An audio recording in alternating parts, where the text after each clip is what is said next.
মাছ কিন্তু ধরতেই হবে কাকু। কি এটা এটা পায় মাছ বাজা নিচেরটা পায় মাছ বাজা দেখা যাক মুরগির সিরে জিয়া সবাই সাথে থাকে না। ক্যামেরাম্যান জলদি ফোকাস মারি দিতে যাবো। ভাইস্তা তোমার কি মনে হচ্ছে মাছ কি পাওয়া যাবে? এই যে এদিকে জাল দিছে, ওই জালে ছিঁড়ে এলাবো। এত বড় মাছ দেখা গিয়েছে।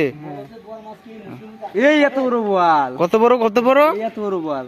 হেই কি কও, আমি তো দেখলাম যে 5 হাত 7 হাতের মতো হবে। পাগলা এত বড় বোয়াল তুমি বিশ্বাস করো না। এই যে আপনারা দেখতে পাচ্ছেন